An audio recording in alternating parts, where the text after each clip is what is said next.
नमस्कार।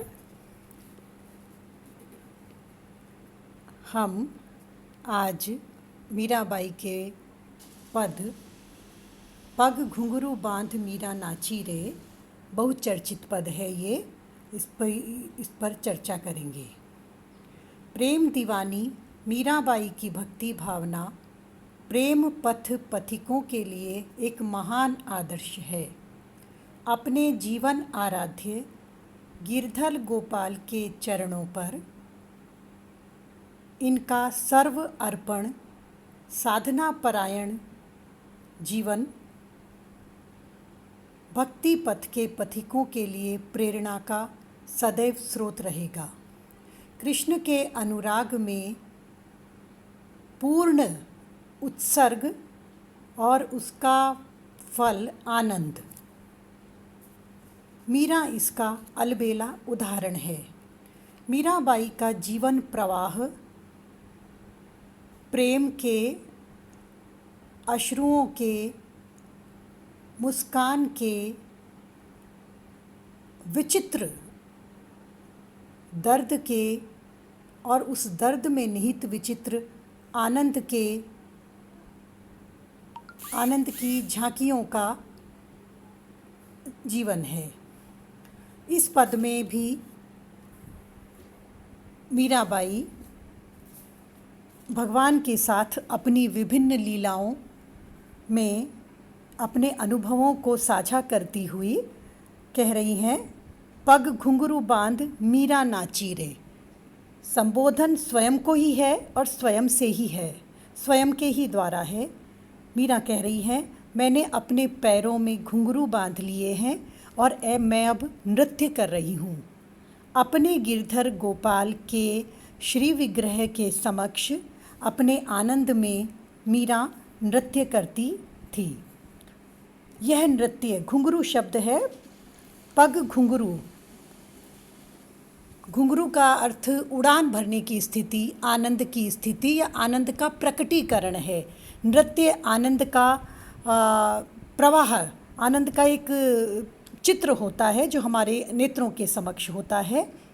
मीरा भक्ति के घुंघरू बांध करके पर अपने जीवन आराध्य के समक्ष नृत्य करती हैं। कहती हैं, मैं तो अपने नारायण की आप ही हो गई दासी रे। मैं अपने नारायण की, जो मेरे आराध्य प्रभु श्री कृष्ण हैं, मैं उनकी स्वयं से ही समर्पित होकर के दासी हो गई। यहाँ दासी शब्द को लेकर हमें भ्रमित नहीं होना है। भगवान की दासता में किसी प्रकार का दासत्व नहीं होता, एक बहुत सुंदर गौरव की स्थिति होती है। समर्पण में जो आनंद होता है वो भगवत समर्पण का आनंद, बहुत शुद्ध आत्मा का आनंद होता है।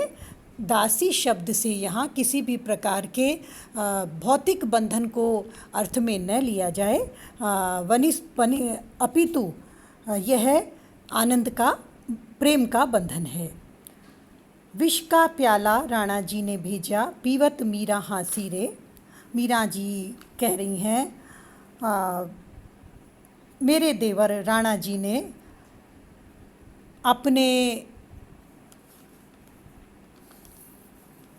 अपने मस्तिष्क में मेरे प्रति जो बैर भाव पाल रखा था, तो उन्होंने मुझे मरण की ओर भी धकेलने के लिए या मेरी मृत्यु की इच्छा से विष का, जहर का प्याला भर के मेरी ओर भेजा, मेरे लिए भेजा। स्वाभाविक था। मीरा कह रही हैं, मैंने तुलसी पत्र डाल करके और भोग लगा दिया, अपने जीवन आराध्य के समक्ष रख दिया, उन्हें पवा दिया। उस भोग को प्रसाद स्वरूप समझ करके मैंने पीवत मीरा हाँसी रे, मैंने उसे ग्रहण कर लिया और मैं मुस्कुराने लगी, क्योंकि मीरा का बाल भी बांका नहीं हुआ। मीरा जो मरण और अमरत्व दोनों से परे थी, मीरा तो कृष्ण के साक्षात दर्शनों को प्राप्त करके कृष्ण की ही हो चुकी थी।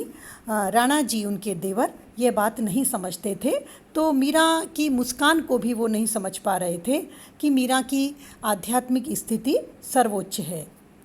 लोक कहे मीरा भई बावरी। राणा जी की बात बता करके वो कह रही हैं कि लोकालय, लोकालय में ये चर्चा रहती है कि मैं यानी मीरा बावली हो गई हूँ। बावली शब्द का अर्थ लिया जाता है कि मेरा जैसे मानसिक संतुलन ठीक ठीक नहीं है, ऐसा मुझे लोकालय में माना जाता है, सुनने में आता है। उसी क्रम में मेरे सास इत्यादि जो मेरे परिजन हैं, वरिष्ठ परिजन हैं, उनमें से कुछ मुझे कुलनाशिनी, कुलनासी, कुल का नाश कर देने वाली, कुल का गौरव घटाने वाली भी कहते हैं। मीरा कहती हैं, मीरा के प्रभु गिरधर नागर, मेरे तो आराध्य एकमात्र गिरधर गोपाल हैं। हरि चरणा की दासी रे, मैं अपने जीवन आराध्य के चरणों की समर्पिता हूँ। मीरा अपना परिचय एक समर्पिता के रूप में दे रही हैं, किंतु लोकालय में उनका परिचय बावली के रूप में, घर में उनका परिजनों में उनका परिचय कुलनाशिनी, वंश का गौरव घटाने वाली के रूप में बता रखा है। इस प्रकार से मीरा अपनी पीड़ा को भी व्यक्त कर रही हैं, किंतु उनकी इस पीड़ा में दृढ़ता है, आस्था है, समर्पण और विश्वास है। लोग क्या कहते हैं? मीरा कहती है कि भक्ति के पथ पर चलने पर लोगों की और परिवार वालों की प्रायः विरोध वृत्तियाँ होती हैं। कोई भी उत्साहवर्धन करने वाला प्रायः नहीं होता है। हमें उसका चिंता नहीं करनी चाहिए। इस प्रकार से मीरा ने कृष्ण के प्रति अपने समर्पण की दृढ़ता को इस पद में व्यक्त किया है। धन्यवाद।